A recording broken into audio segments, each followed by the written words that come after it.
ஆஸ்திரேலியாவை மிரள விட்டுக் கொண்டிருக்கக்கூடிய south Africa 2025 world test championship final போட்டி லண்டன் லார்ட்ஸ் மைதானத்துல ஆஸ்திரேலியாவுக்கும் சவுத் ஆப்பிரிக்காவுக்கும் நடந்து கொண்டிருக்கிறது.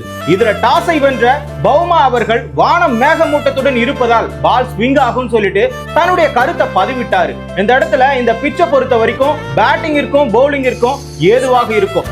இந்த காரணத்தை அடிப்படையா வச்சுட்டு பேட்டிங் கிடைச்சதே எனக்கு சந்தோஷம் தான் சொல்லிட்டு பவுமாவினுடைய கருத்தை அவமானப்படுத்தினார். ஆனா களத்துல நடந்திருப்பதை பார்த்தால் ஆஸ்திரேலியாவிற்கு விபூதி அடிப்பது போல் உள்ளது. சவுத் ஆப்பிரிக்காவின் பவுமா ஆள் தாங்க குள்ளம், ஆனா மூல ஒசரம். 7வது ஓவருக்கு ரபடாவை வர வச்சு இந்த இடத்துல 7.3வது பந்துல 20 பாலுக்கு 0 ரன்கள் என தடுமாறி கொண்டிருந்த கவாஜாவை விக்கெட் எடுத்து அதே ஓவர்ல கடைசி பந்துல 3 பாலுக்கு 4 ரன் எடுத்துக் கொண்டிருந்த கிரீனையும் தன்னுடைய விக்கெட்டை பறி கொடுத்தாரு. அது மட்டும் இல்லைங்க, மேக்ரோ ஜான்சன் தன்னுடைய பங்கிற்கு ஆட்டம் காட்டிக் கொண்டிருந்த லபிஷேனை 56 பாலுக்கு 17 ரன்ல முற்றுப்புள்ளி வைத்து விக்கெட்டை எடுத்து அனுப்பினார். அதனைத் தொடர்ந்து 23.2 பால்ல இந்தியாவுக்கு எதிரியான டிராவிஸ் ஹெட்டை 13 பாலுக்கு 11 ரன்ல விக்கெட் எடுத்து அவரையும் பெவிலியனுக்கு அனுப்பினார். இப்படி 67க்கு 4 விக்கெட்டுகளை இழந்து சவுத் ஆப்பிரிக்கா லஞ்சுக்குள்ளார லாடம் கட்டி இருக்கிறது ஆஸ்திரேலியாவை. சவுத் ஆப்பிரிக்கா ஆஸ்திரேலியாவை வீழ்த்தி சரித்திர சாதனை படைக்குமான்னு சொல்லிட்டு நீங்க கமெண்ட்ல சொல்லுங்க.